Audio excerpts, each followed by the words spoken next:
നമസ്കാരം. ഹൈറേഞ്ച് വാർത്തയിലേക്ക് സ്വാഗതം. ആദ്യം പ്രധാന വാർത്തകളിലേക്ക്. പൂപ്പാറയിൽ കയ്യേറ്റം ഒഴിപ്പിച്ച കെട്ടിടങ്ങളിൽ ഉണ്ടായിരുന്ന വ്യാപാരികളെയും കുടുംബങ്ങളെയും പുനരധിവസിപ്പിക്കാൻ കോടതി നിർദ്ദേശം. ഹൈക്കോടതി നിർദ്ദേശം നൽകിയത് വ്യാപാരികൾ നൽകിയ ഹർജി പരിഗണിച്ച ശേഷം. പന്നിയാർ പുഴയുടെ നീരൊഴുക്ക് തടസ്സപ്പെടുത്തുന്ന കെട്ടിടങ്ങൾ പൊളിച്ചു നീക്കുവാനും ഹൈക്കോടതി ഉത്തരവ്. മൂന്നാർ ഗ്രാമപഞ്ചായത്ത് ഭരണം കോൺഗ്രസിന്. പ്രസിഡന്റ് തെരഞ്ഞെടുപ്പിൽ കോൺഗ്രസിലെ ദീപ രാജ്കുമാർ വിജയിച്ചു. മൂന്നാറിൽ വീണ്ടും പ്രസിഡന്റ് തെരഞ്ഞെടുപ്പിന് കളമൊരുങ്ങിയത് LDF ഭരണസമിതിക്കെതിരെ കോൺഗ്രസ് കൊണ്ടുവന്ന അവിശ്വാസം വിജയിച്ചതോടെ.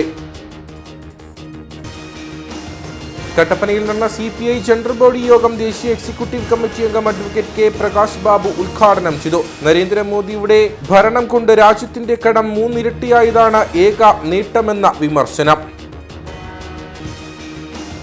വിളവെടുപ്പ് തുടങ്ങിയതോടെ കുരുമുളകിന്റെ വില ഇടിയുന്നു. 2 മാസം മുമ്പ് വരെ കിലോയ്ക്ക് 600-ന് മുകളിൽ നിന്ന വില നിലവിൽ 520 രൂപയിലേക്ക് കൂപ്പുകുത്തി. കുരുമുളകിന്റെ ഉൽപാദനക്കുറവിനൊപ്പം വില ഇടിയുന്നത് കർഷകരെ പ്രതിസന്ധിയിലാക്കുന്നു.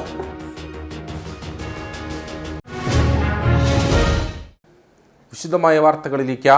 പൂപ്പാറയിൽ കയ്യേറ്റം ഒഴിപ്പിച്ച കെട്ടിടങ്ങളിൽ ഉണ്ടായിരുന്ന വ്യാപാരികളെയും കുടുംബങ്ങളെയും പുനരധിവസിപ്പിക്കാൻ കോടതി നിർദ്ദേശം. വ്യാപാരികൾ നൽകിയ ഹർജി പരിഗണിച്ച ശേഷമാണ് ഹൈക്കോടതി നിർദ്ദേശം നൽകിയത്.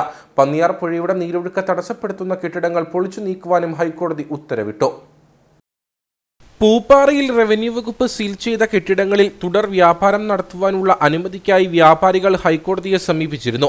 പരാതി ഫയലിൽ സ്വീകരിച്ച കോടതി തുടർ വ്യാപാരം നടത്തുവാനുള്ള അനുമതി നിഷേധിക്കുകയും പുനരധിവാസ പദ്ധതി നടപ്പിലാക്കാൻ നിർദ്ദേശിക്കുകയും ചെയ്തു. ഇതിനായി ഗ്രാമപഞ്ചായത്ത് സെക്രട്ടറിയെയും ജില്ലാ കളക്ടറെയും ചുമതലപ്പെടുത്തി. അർഹതപ്പെട്ടവരെ കണ്ടെത്തി 2 ആഴ്ചയ്ക്കുള്ളിൽ കോടതിയിൽ റിപ്പോർട്ട് സമർപ്പിക്കണം. പന്നിയാർ പുഴയുടെ നീരൊഴുക്ക് തടസ്സപ്പെടുത്തി നിർമ്മിച്ചിരിക്കുന്ന കെട്ടിടങ്ങൾ ഉടൻ പൊളിച്ചു നീക്കുവാനും ജില്ലാ ഭരണകൂടത്തിന് വിധിയിലൂടെ നിർദ്ദേശം നൽകിയിട്ടുണ്ട്. റവന്യൂ ഉദ്യോഗസ്ഥരുടെ സാന്നിധ്യത്തിൽ കടകളിൽ നിന്നും സാധനങ്ങൾ എടുത്തു മാറ്റുന്നതിനുള്ള അനുമതിയും കോടതി നൽകിയിട്ടുണ്ട്. പുനരധിവാസ പദ്ധതി നടപ്പിലാക്കുന്നതുവരെ വ്യാപാര സ്ഥാപനങ്ങൾ തുറന്ന് പ്രവർത്തിക്കാനും സാധനങ്ങൾ വിറ്റഴിക്കാനുമുള്ള അനുമതിയാണ് വ്യാപാരികൾ തേടിയത്. എന്നാൽ നിരുത്സാഹപ്പെടുത്തുന്ന വിധിയാണ് ഉണ്ടായതെന്ന് വ്യാപാരികൾ പറഞ്ഞു. ഏതായാലും സമരപരിപാടികൾ തന്നെയല്ല, അത് വേറെ മാർഗമില്ലല്ലോ. ഇത് സമരപരിപാടികളിൽ കൂടി ഇത് വേണമെങ്കിൽ പറഞ്ഞാൽ ഈ പ്രശ്നങ്ങളൊന്നുമില്ലാതെ അവസാനിപ്പിക്കുവാൻ ജില്ലാ ഭരണകൂടത്തിനും നമ്മുടെ ഭരണാധികാരികൾക്കൊക്കെ കഴിയുമായിരുന്നു. പക്ഷെ ഇനിയിപ്പോൾ ഒന്നും പറഞ്ഞിട്ട് കാര്യമില്ല. പക്ഷെ എങ്കിലും ഏതായാലും ഞങ്ങൾ സമര പോരാട്ടങ്ങൾ ഇന്ന് ഞങ്ങൾ 10 മണിക്ക് തന്നെ ഇതിൻ്റെ ഈ പ്രശ്നവുമായിട്ട് ബന്ധപ്പെട്ട ആളുകളുടെ മുഴുവൻ ഒരു യോഗം വിളിച്ചിട്ടുണ്ട്. തുടർ നടപടികളെക്കുറിച്ച് ആലോചിക്കുന്നതിന് വേണ്ടിയിട്ടാണ് അത്തരം ഒരു യോഗം വിളിച്ചിരിക്കുന്നത്. ഏതായാലും ഇതിന് ഒരു അന്തിമ തീരുമാനമാകുന്നവരെ സമര പോരാട്ടങ്ങൾ തന്നെ സംഘടിപ്പിക്കാൻ തന്നെയാണ് ഞങ്ങൾ ഇതുവരെ തീരുമാനിച്ചിരിക്കുന്നത്. പൂപ്പാറ ടൗണിൽ ശാന്തൻപാറ ഗ്രാമപഞ്ചായത്തിന്റെ ഉടമസ്ഥതയിലുള്ള 70 സെന്റ് ഭൂമിയിൽ പുനരധിവാസ പദ്ധതി നടപ്പാക്കുന്നതിൽ എതിർപ്പില്ല എന്ന ശാന്തൻപാറ ഗ്രാമപഞ്ചായത്ത് അഭിഭാഷകൻ ഹൈക്കോടതിയെ അറിയിച്ചിട്ടുണ്ട്. കടകൾ, വീടുകൾ, 3 ആരാധനാലയങ്ങൾ എന്നിവ ഉൾപ്പെടെ 89 കയ്യേറ്റങ്ങളാണ് ഹൈക്കോടതിയുടെ നിർദ്ദേശപ്രകാരം കഴിഞ്ഞ ദിവസം റവന്യൂ വകുപ്പ് ഒഴിപ്പിച്ചത്. മൂന്നാർ ഗ്രാമപഞ്ചായത്ത് ഭരണം കോൺഗ്രസിന്. പ്രസിഡന്റ് തെരഞ്ഞെടുപ്പിൽ കോൺഗ്രസിലെ ദീപ രാജ്കുമാർ വിജയിച്ചു. LDF ഭരണസമിതിക്കെതിരെ കോൺഗ്രസ് കൊണ്ടുവന്ന അവിശ്വാസം വിജയിച്ചതോടെയായിരുന്നു മൂന്നാറിൽ വീണ്ടും പ്രസിഡന്റ് തെരഞ്ഞെടുപ്പിന് കളമൊരുങ്ങിയത്. കോൺഗ്രസിന് 11 അംഗങ്ങളുടെ പിന്തുണ ലഭിച്ചു. 2020 ഡിസംബറിൽ നടന്ന തദ്ദേശ സ്വയംഭരണ തെരഞ്ഞെടുപ്പിൽ 21 അംഗ ഭരണസമിതിയിൽ 11 അംഗങ്ങളുടെ പിന്തുണയോടെ കോൺഗ്രസാണ് മൂന്നാർ ഗ്രാമപഞ്ചായത്തിൽ അധികാരത്തിലെത്തിയത്. എന്നാൽ 2 അംഗങ്ങൾ കൂറുമാറി ഇടതുപാളയത്തിലേക്ക് പോയതോടെ കോൺഗ്രസിന് ഭരണം നഷ്ടമായി. കൂറുമാറിയവർക്ക് LDF ഭരണത്തിൽ പ്രസിഡന്റ്, വൈസ് പ്രസിഡന്റ് സ്ഥാനങ്ങൾ ലഭിച്ചു. പിന്നീട് 2 LDF അംഗങ്ങൾ കൂറുമാറി കോൺഗ്രസിലെത്തി. ഇതിനെ തുടർന്ന് ഭൂരിപക്ഷം ലഭിച്ച കോൺഗ്രസ് പ്രസിഡന്റിനെതിരെ അവിശ്വാസ പ്രമേയം അവതരിപ്പിച്ചെങ്കിലും പരാജയപ്പെട്ടു. ഇതോടെ LDF ഭരണം തുടരുകയായിരുന്നു. എന്നാൽ പിന്നീട് വൈസ് പ്രസിഡന്റിനെ കോൺഗ്രസ് അവിശ്വാസ പ്രമേയത്തിലൂടെ പുറത്താക്കുകയും കോൺഗ്രസ് അംഗത്തെ വൈസ് പ്രസിഡന്റായി തിരഞ്ഞെടുക്കുകയും ചെയ്തു. കോൺഗ്രസിന്റെ പരാതിയെ തുടർന്ന് മുമ്പ് കൂറുമാറിയ 2 LDF അംഗങ്ങളെ തെരഞ്ഞെടുപ്പ് കമ്മീഷൻ അയോഗ്യരാക്കിയിരുന്നു. പ്രസിഡന്റിനെതിരെ അവിശ്വാസം നൽകി 6 മാസം പൂർത്തിയായ സാഹചര്യത്തിൽ കോൺഗ്രസ് വീണ്ടും പ്രസിഡന്റിനെതിരെ അവിശ്വാസത്തിന് കളമൊരുക്കുകയായിരുന്നു. അവിശ്വാസം വിജയിച്ചതിന് പിന്നാലെയാണ് പ്രസിഡന്റ് തിരഞ്ഞെടുപ്പ് നടന്നത്. 19 അംഗങ്ങൾ പ്രസിഡന്റ് തിരഞ്ഞെടുപ്പിൽ വോട്ട് രേഖപ്പെടുത്തി. ഇതിൽ 11 അംഗങ്ങളുടെ പിന്തുണ കോൺഗ്രസിന് ലഭിച്ചതായി മുൻ MLA AK മണി പറഞ്ഞു. ജനനായക മറുപടി தேர்ந்தெடுக்கப்பட்ட இந்த பஞ்சாயத்தில் 2 பேர்கள் எங்களை என்ன செய்ய அந்த வார்த்தை எனக்கு சொல்ல தெரியல. அந்த அளவுக்கு மோசமான செய்கையில் ஈடுபட்டு இங்கிருந்து எங்களை விட்டு சென்றதற்கு முன்பு அவர்களுக்கு எதிராக நாங்கள் புகார் அளித்திருந்தது. உயர்நீதிமன்றத்தில் இந்த தீர்ப்பை அனுசரித்து அவர்களுடைய செல்லாது என்ற நிலைமை வந்தது. அதுக்கு தேர்தல் இருக்கின்றது. புதிய பஞ்சாயத்து தலைவர்களை தேர்ந்தெடுக்க வேண்டும் என்ற நிலை வந்ததனால் தீர்மானத்தின் அடிப்படையில் இன்றைய தினம் பஞ்சாயத்தில் எங்களுக்கு 11 அங்கங்கள் இருக்கக்கூடிய UDF அங்கங்கள் எல்லாம் ஒன்று சேர்ந்து அருமை சகோதரி தீபா ராஜ்குமார் அவர்களை தேர்வு செய்திருக்கின்றார்கள். அவர்களுக்கெல்லாம் மிகவும் നന്ദി. 8 അംഗങ്ങളുടെ പിന്തുണ LDF-ന് ലഭിച്ചു. ജ്യോതി സതീഷ് കുമാർ ആയിരുന്നു LDF-ൽ നിന്നുള്ള പ്രസിഡന്റ് സ്ഥാനാർത്ഥി. പ്രസിഡന്റായി തിരഞ്ഞെടുക്കപ്പെട്ട ദീപ രാജ്കുമാർ 3-ാം വാർഡിലെ അംഗമാണ്.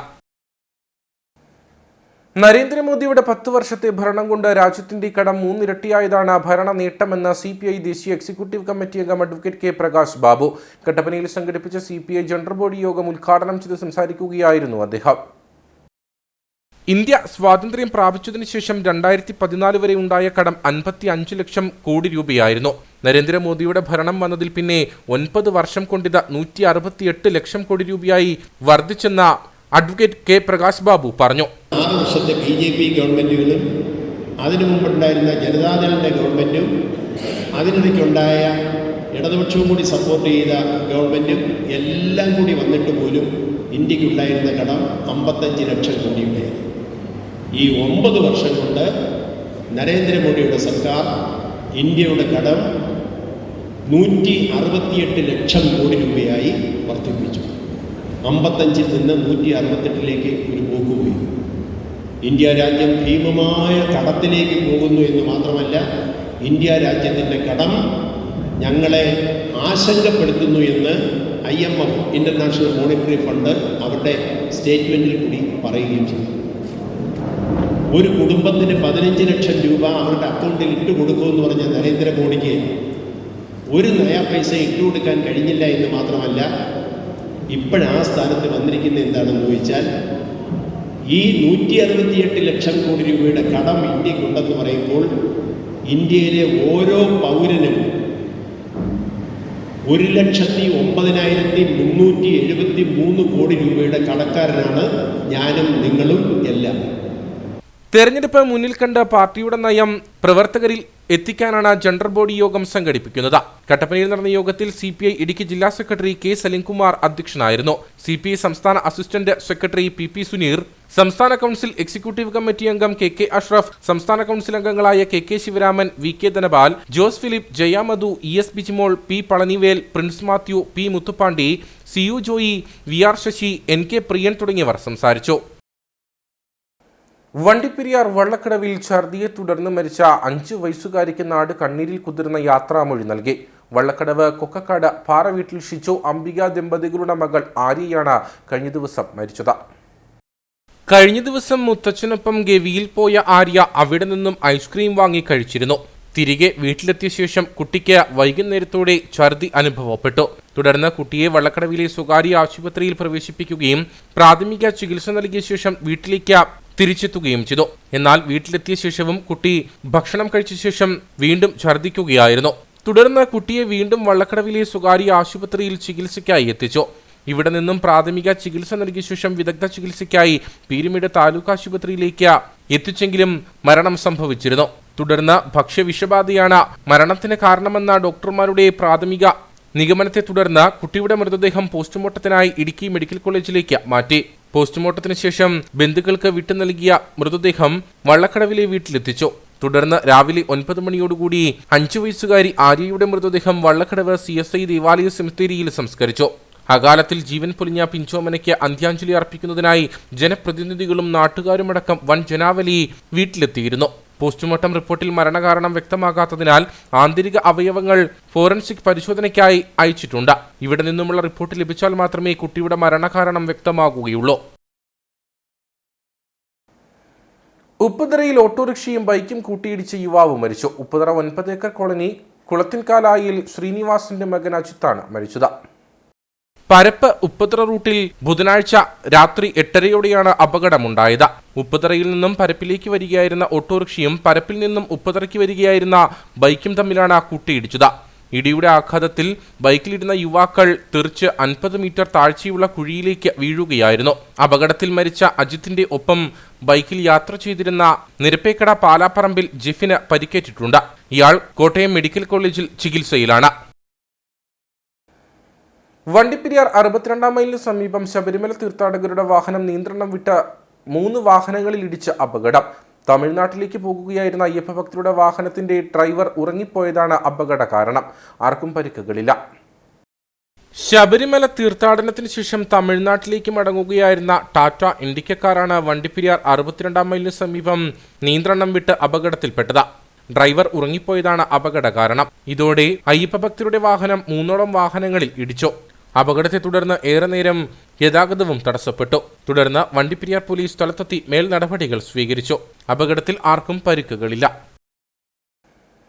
കേരള പ്രദേശ് സ്കൂൾ ടീച്ചേഴ്സ് അസോസിയേഷന്റെ സംസ്ഥാന സമ്മേളന നഗരിയിൽ സ്ഥാപിക്കാനുള്ള കൊടിമര ജാഥയ്ക്ക് ഇടുക്കി ഉപ്പുതോട്ടിൽ നിന്ന് തുടക്കമായി. പി.ടി. തോമസ് നഗറിൽ നിന്ന് ആരംഭിച്ച കൊടിമര ജാഥയുടെ ഉദ്ഘാടനം UDF ജില്ലാ ചെയർമാൻ ജോയി വെട്ടിക്കുഴി നിർവഹിച്ചു. KPSTയുടെ സംസ്ഥാന സമ്മേളന നഗരിയിൽ സ്ഥാപിക്കുന്ന കൊടിമരവും വഹിച്ചുകൊണ്ടുള്ള ജാഥയ്ക്കാണ് ഉപ്പുതോട്ടിൽ തുടക്കമായത്. കോൺഗ്രസ് നേതാവായിരുന്ന P.T. തോമസിന്റെ സ്മൃതി മണ്ഡപത്തിൽ പുഷ്പാർച്ചന നടത്തിക്കൊണ്ടാണ് കൊടിമര ജാഥയ്ക്ക് തുടക്കം കുറിച്ചത്. UDF ജില്ലാ ചെയർമാൻ ജോയി വെട്ടിക്കുഴി ജാഥ ഉദ്ഘാടനം ചെയ്തു. വളർന്നു വന്നിട്ടുള്ള നിരവധിയായ യുവജന നേതാക്കളുടെ മനസ്സിൽ എന്നും ഒരു സ്മരണയായി നിലനിൽക്കുന്ന, പ്രത്യേകിച്ച് KPSTയോട് ഏറ്റവും അടുത്ത ബന്ധം പുലർത്തിയിരുന്ന, എൻ്റെ ഇടത്തും വലത്തും നിൽക്കുന്ന KPSTയുടെ നിരവധിയായ നേതാക്കന്മാരെ നേതൃനിലയിലേക്ക് ഉയർത്തിക്കൊണ്ടുവരുന്നതിന് വ്യക്തിപരമായ ഇടപെടൽ നടത്തിയിട്ടുള്ള ഏറ്റവും നമ്മുടെ മനസ്സിൽ എന്നും ഓർമ്മയായി നിലനിൽക്കുന്ന ശ്രീ P.T. തോമസിൻ്റെ ശവകുടീരത്തിൽ നിന്നും പ്രാർത്ഥന നടത്തി, പുഷ്പാർച്ചന നടത്തി ഈ കൊടിമര ജാഥ ഇവിടെ ആരംഭിക്കുമ്പോൾ നമ്മുടെ എല്ലാം മനസ്സിൽ നിറഞ്ഞ ഒരു ഓർമ്മ കടന്നു വരികയാണ്. KPSTA ജില്ലാ ചെയർമാൻ ജെയ്സൺ മാത്യു അധ്യക്ഷനായിരുന്നു. സംസ്ഥാന പ്രസിഡന്റ് അബ്ദുൾ മജീദ് മുഖ്യപ്രഭാഷണം നടത്തി. Advocate KB Selvam, PA Francis എന്നിവർ സംസാരിച്ചു.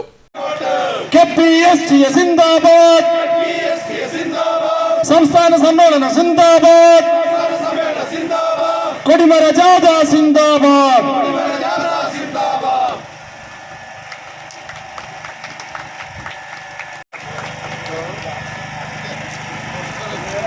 KPSTA ഭാരവാഹികളായ George Kutty, MV Saji, T Jose, K Suresh Kumar, George Jacob, Jobin Kalathikattil, Attli VK, KR Unnikrishnan Nair തുടങ്ങിയവർ നേതൃത്വം നൽകി. കട്ടപ്പന പുളിയന്മലയ്ക്ക് സമീപം കമ്പനിപ്പടിയിൽ പൂച്ചപ്പുലിയുടെ ജഡം കണ്ടെത്തി. കഴിഞ്ഞ ദിവസം രാത്രിയാണ് വാഹനമിടിച്ച പൂച്ചപ്പുലി ചത്തത്. പൂച്ചപ്പുലി റോഡ് മുറിച്ചു കിടന്നപ്പോൾ വാഹനം ഇടിച്ചതാകാമെന്നാണ് പ്രാഥമിക നിഗമനം. കുമളി റേഞ്ചിൽപ്പെട്ട പുളിയന്മല ഫോറസ്റ്റ് ഓഫീസിലെ ഉദ്യോഗസ്ഥർ സ്ഥലത്തെത്തി മേൽനടപടികൾ സ്വീകരിച്ചു. പെൺവർഗത്തിൽപ്പെട്ട ഏകദേശം 3 വയസ്സ് പ്രായമുള്ള പൂച്ചപ്പുലിയുടെ ജഡമാണ് കണ്ടെത്തിയതെന്ന് section forest officer KS Kishore പറഞ്ഞു. കുമളി റേഞ്ചിലെ പുളിയന്മല സെക്ഷന്റെ കീഴിൽ നമ്മുടെ കമ്പനിപ്പടി എന്ന സ്ഥലത്ത് ഒരു വണ്ടി ഇടിച്ചെന്ന് പറഞ്ഞാണ് ഞങ്ങൾ രാവിലെ ഒരു പൂച്ചപ്പുലി ചത്തെന്ന് പറഞ്ഞ് ഇവിടെ റിപ്പോർട്ട് കിട്ടിയായിരുന്നു. ഞങ്ങൾ ചെന്ന് നോക്കി. അവിടെ റോഡ് സൈഡിൽ വാഹനം ഇടിച്ച രീതിയിലാണ് ഒരു പെൺവർഗത്തിൽപ്പെട്ട പൂച്ചപ്പുലി, ഏകദേശം 2-3 വയസ്സ് പ്രായമുണ്ട്. ഞങ്ങളതിനെ അവിടെ നിന്ന് കളക്ട് ചെയ്ത് ഇവിടെ കൊണ്ടുവന്ന് മോണസറൊക്കെ എഴുതി അതിൻ്റെ പോസ്റ്റ്മോർട്ടം നടപടികൾ ആരംഭിച്ചിട്ടുണ്ട്. വണ്ടി ഇടിച്ചാണെന്ന് പൂർണ്ണം ബോധ്യമുണ്ട്. പൂച്ചപ്പുലി ഇനത്തിൽപ്പെട്ട മൃഗമാണ്. മറ്റേ മനുഷ്യർക്കൊന്നും അങ്ങനെ ശല്യം ചെയ്തതായിട്ട് ഇതുവരെ നമുക്ക് റിപ്പോർട്ടൊന്നും കിട്ടിയിട്ടില്ല. അതുകൊണ്ട് ജനങ്ങളൊന്നും അത്ര ഭീതി വരേണ്ട ആവശ്യമൊന്നുമില്ല ഇതിനകത്ത്. പൂച്ചപ്പുലിയുടെ ജഡം പോസ്റ്റ്മോർട്ടത്തിന് ശേഷം മറവ് ചെയ്തു. ഇന്ത്യ പെന്തക്കോസ്ത് ദൈവസഭ കട്ടപ്പന സെന്ററിന്റെ നേതൃത്വത്തിലുള്ള വാർഷിക കൺവെൻഷന് തുടക്കമായി. കട്ടപ്പന ടൗൺ ഹാളിലാണ് സുവിശേഷ മഹായോഗവും സംഗീത വിരുന്നും നടക്കുന്നത്. ബുധനാഴ്ച ആരംഭിച്ച കൺവെൻഷൻ 18-ന് സമാപിക്കും. Centre minister pastor MT Thomas convention ഉദ്ഘാടനം ചെയ്തു.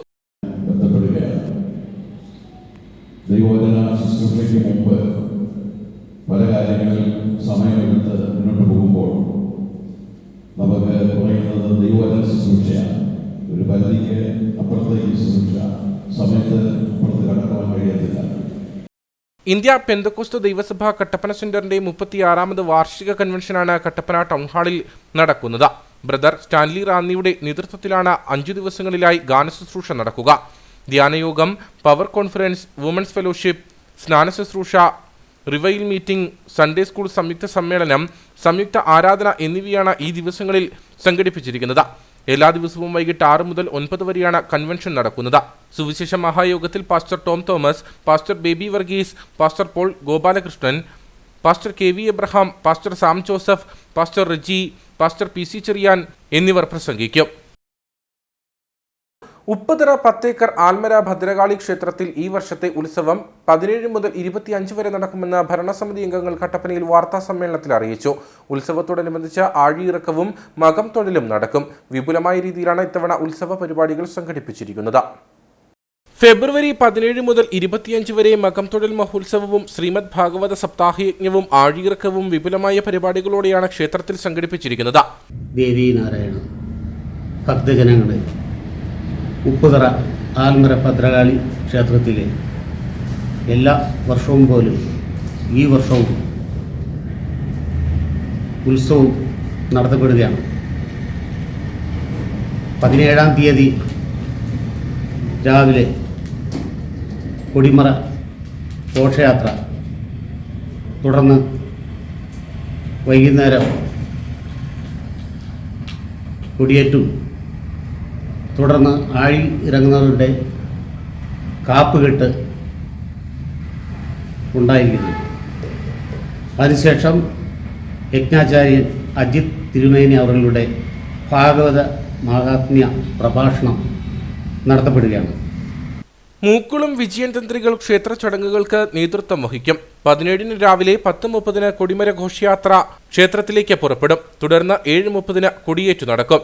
തുടർന്ന് ഭാഗവത മാഹാത്മ്യ പ്രഭാഷണം യജ്ഞാചാര്യൻ അജിത് തിരുമേനികളുടെ നേതൃത്വത്തിൽ ആരംഭിക്കും. 25-ന് വൈകിട്ട് 5-ന് കലയകുംഭം ഘോഷയാത്ര പെരിയാറ്റിൽ നിന്നും നെയ്യാണ്ടിമേളം, ചെണ്ടമേളം എന്നിവയുടെ അകമ്പടിയോടുകൂടി നടക്കും. തുടർന്ന് 7-ന് ആഴിയിറക്കവും ക്രമീകരിച്ചിട്ടുണ്ട്. 7:30 മുതൽ കൈകൊട്ടിക്കളിയും ഭരതനാട്യവും നാടോടി നൃത്തവും, തുടർന്ന് ജയറാം ഗിന്നസിന്റെ നേതൃത്വത്തിൽ മിമിക് ഷോയും നടക്കും. വാർത്താ സമ്മേളനത്തിൽ ക്ഷേത്രം പ്രസിഡന്റ് രാജരത്നം, രാജാബാലു കണ്ടത്തിൻകരയിൽ, മുരുകൻ ടി എന്നിവർ പങ്കെടുത്തു. ഇരട്ടയാർ അടയാളക്കല്ല് ശ്രീ ഭദ്രകാളി ദേവി ക്ഷേത്രത്തിൽ കുംഭഭരണി മഹോത്സവത്തോടനുബന്ധിച്ച് പൊങ്കാല സമർപ്പണം നടന്നു. ക്ഷേത്ര മേൽശാന്തി മോഹനൻ കാണത്തിൽ പൊങ്കാലയടുപ്പിൽ ദീപം പകർന്നു. അടയാളക്കല്ല് ശ്രീ ഭദ്രകാളി ദേവി ക്ഷേത്രത്തിൽ കുംഭഭരണി മഹോത്സവം നടന്നു വരികയാണ്. 7 ദിവസങ്ങളിലായാണ് ഉത്സവം നടക്കുന്നത്. 6-ാം ദിവസം നടന്ന പൊങ്കാല സമർപ്പണത്തിൽ ക്ഷേത്ര മേൽശാന്തി മോഹനൻ കാണത്തിൽ പൊങ്കാലയടുപ്പിൽ ദീപം തെളിയിച്ചു. ഇരട്ടയാർ ഗ്രാമപഞ്ചായത്ത് president Jisha Shaji, Ayyappa Seva Sangham Idukki union president PN Satheesan, സംസ്ഥാന treasurer PV Suresh, Idukki union secretary PG Prasad എന്നിവർ സംസാരിച്ചു. തുടർന്ന് പൊങ്കാല സമർപ്പണവും നടന്നു.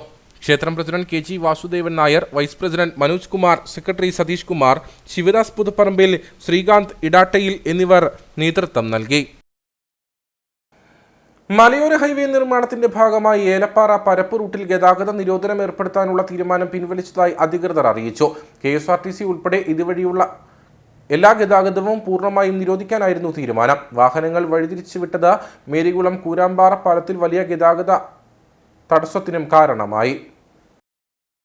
ഉപ്പുതറ തവാരണ റോഡിൽ കോൺക്രീറ്റ് ജോലികൾ നടക്കുന്നതാണ് ഗതാഗത നിരോധനം ഏർപ്പെടുത്താനുള്ള തീരുമാനം പിൻവലിക്കാൻ കാരണം. ചൊവ്വാഴ്ചയാണ് തവാരണ ഭാഗത്ത് റോഡിലെ കോൺക്രീറ്റ് ജോലി തുടങ്ങിയത്. ഈ മാസം 30-ന് ശേഷമേ ഇതുവഴി വാഹനങ്ങൾ കടത്തിവിടാൻ സാധിക്കുകയുള്ളൂ. ഇത്തരത്തിൽ എന്തെങ്കിലും തടസ്സമുണ്ടോ എന്ന് പ്രാദേശിക ഭരണകൂടവുമായി കൂടിയാലോചന നടത്താതെയാണ് ഗതാഗത നിരോധനം ഏർപ്പെടുത്താൻ കേരള റോഡ് ഫണ്ട് ബോർഡ് അധികൃതർ തീരുമാനിച്ചത്. ഇതിനിടെ കട്ടപ്പനയിൽ നിന്നും കോട്ടയത്തേക്ക് പോയ KSRTC ബസ് മേരികുളം കൂരാമ്പാറ പാലത്തിൽ കുടുങ്ങുകയും ചെയ്തു. മേരികുളം ടൗണിൽ നിന്നും തിരിഞ്ഞ് ആലടിയിലേക്ക് പോകുമ്പോഴാണ് ബസ് പാലത്തിൽ കുടുങ്ങിയത്. 1 മണിക്കൂറോളം പരിശ്രമിച്ച ശേഷമാണ് വാഹനത്തിന് പാലം കടന്നുപോകാൻ കഴിഞ്ഞത്. ഇതോടെ റോഡിൽ വലിയ ഗതാഗത തടസ്സവും ഉണ്ടായി. ഗതാഗത തടസ്സം ഉണ്ടായതോടെ നിരവധി യാത്രക്കാർ ബുദ്ധിമുട്ടിലായതായി പ്രദേശവാസികൾ പറയുന്നു. 11 മണി തൊട്ട് 3 മണി വരെയും റോഡ് ബ്ലോക്കായി കൊണ്ടുപോയിട്ട് യാതൊരു കുഴപ്പമില്ല, സന്തോഷം, ഞങ്ങൾ സഹകരിക്കാനും തയ്യാറാണ്. പക്ഷെ അത് മുൻകൂട്ടി എല്ലാവരെയും അറിയിക്കണം. ഈ ഉപ്പർ വഴി റോഡ് തുറന്നു കഴിഞ്ഞാൽ മാത്രമേ എല്ലാവർക്കും പ്രയോജനപ്പെടുകയുള്ളൂ. അല്ല മേരിടം വഴി എല്ലാ ബസ്സൊന്നും പോകത്തില്ല. അതുകൊണ്ട് എന്നെ ഇപ്പോൾ വന്നു കഴിഞ്ഞിട്ട് ഉപ്പറന്ന് വരുന്ന ബസ്സിന് ഇവിടെ ഇറങ്ങിയിട്ട് ഇനി ഓട്ടോ വിളിച്ച് അല്ലെങ്കിൽ അടുത്ത ബസ്സിനെ കയറി മേരിടത്തിലാണ്. മേരിടത്ത് എല്ലാ ബസ്സും ഇല്ല.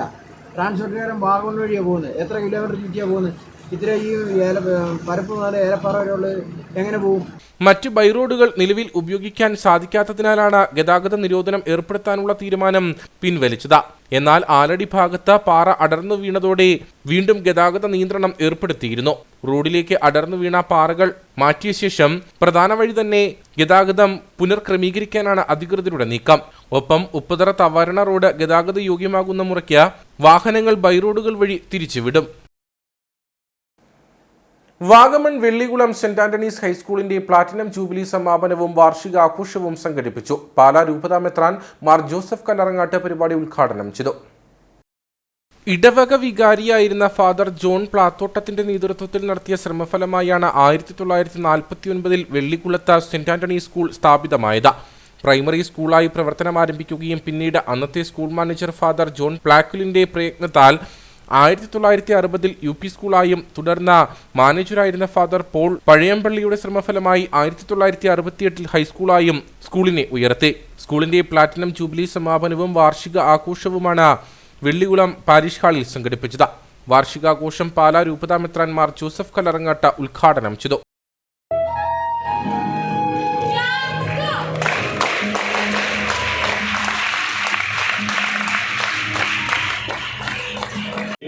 ആ മീറ്റിങ്ങിൻ്റെ അധ്യക്ഷൻ ഈ ചെക്കെടുത്ത് നീട്ടിയപ്പോൾ അദ്ദേഹം കൈ നീട്ടുന്നില്ല.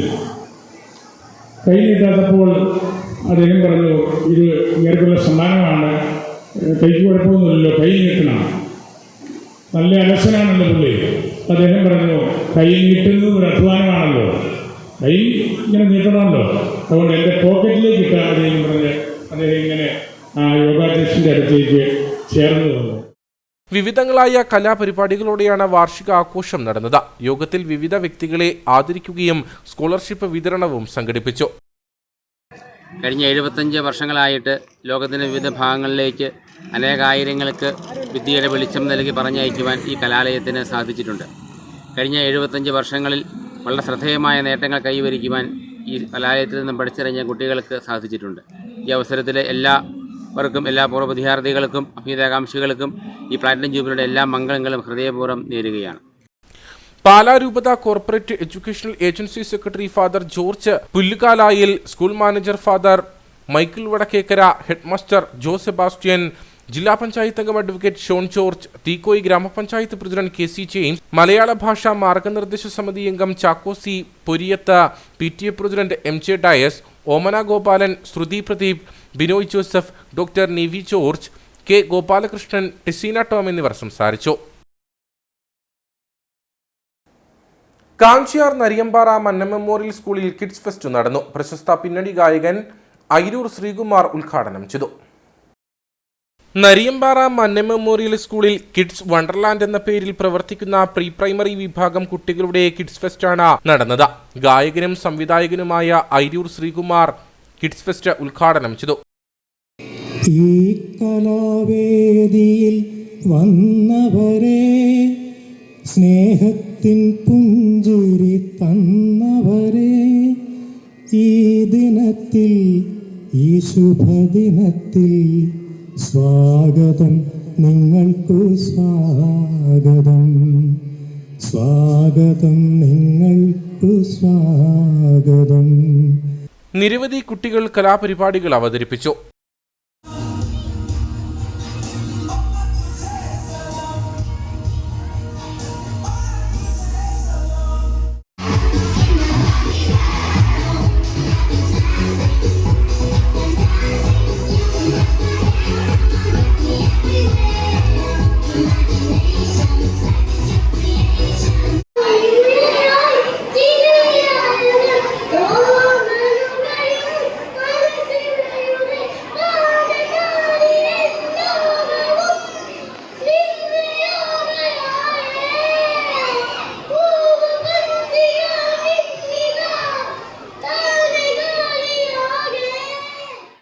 KG വിഭാഗം PTA പ്രസിഡന്റ് പ്രശാന്ത് KR അധ്യക്ഷനായിരുന്നു. സ്കൂൾ മാനേജർ B ഉണ്ണികൃഷ്ണൻ മുഖ്യപ്രഭാഷണം നടത്തി.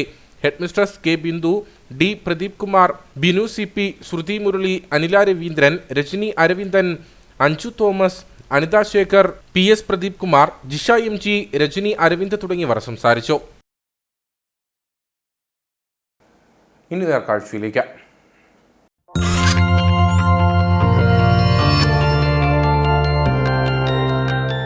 നേർക്കാഴ്ച നിങ്ങൾക്കായി അവതരിപ്പിക്കുന്നത് പ്രിയപ്പെട്ടവരുടെ സന്തോഷം പരിശുദ്ധമായ പൊന്നിലൂടെ കെജിസ് ജ്വല്ലറി, കോട്ടയം കട, സിൻസ് 1950. വിളവെടുപ്പ് തുടങ്ങിയതോടെ കുരുമുളകിന്റെ വില ഇടിയുന്നു. 2 മാസം മുമ്പ് വരെ കിലോയ്ക്ക് 600 മുകളിൽ നിന്ന വില നിലവിൽ 520 രൂപയിലേക്ക് കൂപ്പുകുത്തി. കുരുമുളകിന്റെ ഉൽപാദനക്കുറവിനൊപ്പം വില ഇടിയുന്നത് കർഷകരെ പ്രതിസന്ധിയിലാക്കുകയാണ്. 2 മാസം മുമ്പ് വരെ കുരുമുളക് കിലോയ്ക്ക് 600 രൂപയ്ക്ക് മുകളിൽ വിലയുണ്ടായിരുന്നു. എന്നാൽ ഇത് നിലവിൽ 520 രൂപയിലേക്ക് കൂപ്പുകുത്തിയിരിക്കുകയാണ്. പ്രളയശേഷം പ്രത്യേക പാക്കേജ് പ്രഖ്യാപിച്ചെങ്കിലും ഇത് നടപ്പിലായിട്ടില്ല. ഇപ്പോൾ വിവിധ രോഗങ്ങളാൽ കുരുമുളക് ചെടികൾ നശിക്കുകയും ചെയ്യുന്നുണ്ട്. അതിനിടെ രോഗം വന്ന തോട്ടങ്ങളിലെ മിക്ക കർഷകരും കുരുമുളക് കൃഷി ഉപേക്ഷിച്ച സ്ഥിതിയാണ്. പരമ്പരാഗതമായി കുരുമുളക് കൃഷി ചെയ്യുന്ന കുടിയേറ്റ കർഷകർ മാത്രമാണ് ഇപ്പോഴും കൃഷി തുടരുന്നത്. ഈ സാഹചര്യം നിലനിൽക്കുമ്പോഴാണ് കുരുമുളകിന് ഗണ്യമായി വിലയിടിയുന്നത്. ഇത് തങ്ങളെ ദുരിതത്തിലാക്കിയിരിക്കുകയാണെന്ന് കർഷകർ പറയുന്നു. ഒരു കുരുമുളക് എന്ന കർഷകൻ എന്ന രീതിയിൽ കുരുമുളകിൻ്റെ വില ഡെയിലി താന്നുകൊണ്ടിരിക്കുകയാണ്. ഇപ്പോൾ കടയിൽ കൊണ്ടുപോയി മുളക് കൊണ്ട് ചെന്നാലും അവർ ഈ ഡെയിലി ഈ കച്ചവടക്കാർ വില പറയുന്ന കാരണം കുരുമുളക് വേണ്ടെന്നാണ് പറഞ്ഞുകൊണ്ടിരിക്കുന്നത്. അത് ഒരു മാസം മുമ്പ് 650 രൂപ 700 രൂപ വരെ വന്നുകൊണ്ടതാണ്. ആ സ്ഥാനത്ത് ഇപ്പം 500 രൂപ 510 രൂപ ഏറ്റവും കൂടിയ വിലയൊക്കെ ഉണ്ട്. അത് കടയിൽ മുളക് കൊണ്ട് ചെന്ന് കഴിഞ്ഞാൽ മുളക് വേണ്ടെന്നാണ് പറയുന്നത്. ഡെയിലി അവർ വില കുറഞ്ഞുകൊണ്ടിരിക്കുന്നതാണ്. ആ സീസൺ സമയമാണോ ഒന്നും അറിയത്തില്ല. ഡെയിലി മുളകിൻ്റെ ഡെയിലി വില കുറഞ്ഞുകൊണ്ടിരിക്കുകയാണ്. അതുകൊണ്ട് കൃഷിക്കാർക്ക് ഭയങ്കര പണിക്കൂലി എല്ലാവരും കണക്ക് കൂട്ടി വരുമ്പോഴത്തേനും നഷ്ടമാണ്. ഒരു 600-650 രൂപ വെച്ച് ശരാശരി കിട്ടുവാണെങ്കിൽ കുഴപ്പമില്ല. പണിക്കൂലിയും കൂടി, ഒന്നാമത്തെ കൂലിയൊക്കെ കൂടി, എല്ലാം ഒന്നാമത്തെ ഉൽപ്പാദനം പൊതുവെ കുറവാണ്. എന്താ കാരണമെന്നൊന്നും ഒരു പിടിയില്ല. അത് സർക്കാർ അത് വേണ്ട പോലെയൊക്കെ ചെയ്യുകയാണെങ്കിൽ ഒരു തലവ പ്രഖ്യാപിക്കുകയൊക്കെ ആണെങ്കിൽ നല്ല കാര്യമായിരുന്നത്. അതേസമയം കർഷകരെ സംരക്ഷിക്കാൻ പ്രത്യേക പാക്കേജിനായി ജനപ്രതിനിധികളുടെ നേതൃത്വത്തിൽ കൃഷിവകുപ്പ് അധികൃതരെ സമീപിക്കാനുള്ള ഒരുക്കത്തിലാണ് കർഷകർ. ജില്ലയിൽ ഏലം കഴിഞ്ഞാൽ കൂടുതലായുള്ള കൃഷി കുരുമുളകാണ്. സർക്കാരിന്റെ തെറ്റായ ഇറക്കുമതി നയം അടക്കമുള്ളവയാണ് കുരുമുളക് കർഷകരുടെ പ്രതിസന്ധിക്ക് കാരണമെന്ന പരാതിയും ഉയരുന്നുണ്ട്. മുൻപുണ്ടായ 2 പ്രളയങ്ങളും ഏറ്റവുമധികം ബാധിച്ചത് കുരുമുളക് കൃഷിയെയാണ്. സർക്കാർ അടിയന്തരമായി വിഷയത്തിൽ ഇടപെടണമെന്ന ആവശ്യം കർഷകർ മുന്നോട്ട് വയ്ക്കുന്നു.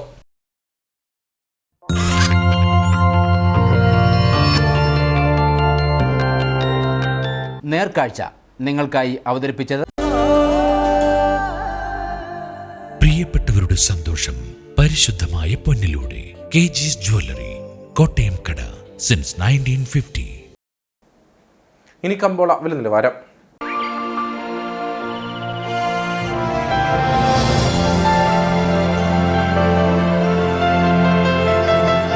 കമ്പോളം നിങ്ങൾക്കായി അവതരിപ്പിക്കുന്നത്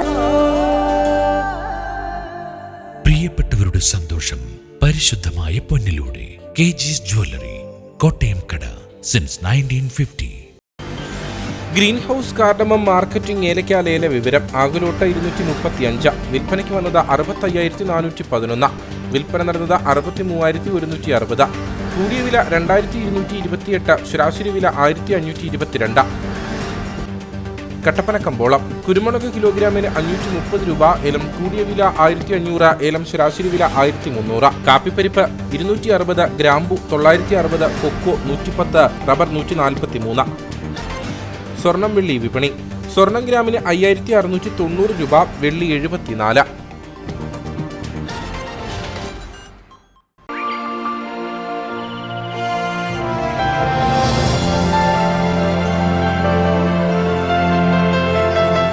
കമ്പോളം നിങ്ങൾക്കായി അവതരിപ്പിച്ചത് പ്രിയപ്പെട്ടവരുടെ സന്തോഷം പരിശുദ്ധമായ പൊന്നിലൂടെ കെജിസ് ജ്വല്ലറി, കോട്ടയം കട, സിൻസ് 1950. പ്രധാന വാർത്തകളിലേക്ക് ഒരിക്കൽ കൂടി. പൂപ്പാറയിൽ കയ്യേറ്റം ഒഴിപ്പിച്ച കെട്ടിടങ്ങളിൽ ഉണ്ടായിരുന്ന വ്യാപാരികളെയും കുടുംബങ്ങളെയും പുനരധിവസിപ്പിക്കാൻ കോടതി നിർദ്ദേശം. ഹൈക്കോടതി നിർദ്ദേശം നൽകിയത് വ്യാപാരികൾ നൽകിയ ഹർജി പരിഗണിച്ച ശേഷം. പന്നിയാർ പുഴയുടെ നീരൊഴുക്ക് തടസ്സപ്പെടുത്തുന്ന കെട്ടിടങ്ങൾ പൊളിച്ചു നീക്കുവാനും ഹൈക്കോടതി ഉത്തരവ്. മൂന്നാർ ഗ്രാമപഞ്ചായത്ത് ഭരണം കോൺഗ്രസിന്. പ്രസിഡന്റ് തെരഞ്ഞെടുപ്പിൽ കോൺഗ്രസിലെ ദീപ രാജ്കുമാർ വിജയിച്ചു. മൂന്നാറിൽ വീണ്ടും പ്രസിഡന്റ് തെരഞ്ഞെടുപ്പിന് കളമൊരുങ്ങിയത് LDF ഭരണസമിതിക്കെതിരെ കോൺഗ്രസ് കൊണ്ടുവന്ന അവിശ്വാസം വിജയിച്ചതോടെ. കട്ടപ്പനയിൽ നടന്ന CPI ജനറൽ ബോഡി യോഗം ദേശീയ എക്സിക്യൂട്ടീവ് കമ്മിറ്റി അംഗം അഡ്വക്കേറ്റ് K. പ്രകാശ് ബാബു ഉദ്ഘാടനം ചെയ്തു. നരേന്ദ്രമോദിയുടെ ഭരണം കൊണ്ട് രാജ്യത്തിന്റെ കടം 3 ഇരട്ടിയായതാണ് ഏക നേട്ടമെന്ന വിമർശനം. വിളവെടുപ്പ് തുടങ്ങിയതോടെ കുരുമുളകിന്റെ വില ഇടിയുന്നു. 2 മാസം മുമ്പ് വരെ കിലോയ്ക്ക് 600-ന് മുകളിൽ നിന്ന വില നിലവിൽ 520 രൂപയിലേക്ക് കൂപ്പുകുത്തി. കുരുമുളകിന്റെ ഉൽപാദനക്കുറവിനൊപ്പം വില ഇടിയുന്നത് കർഷകരെ പ്രതിസന്ധിയിലാക്കുന്നു.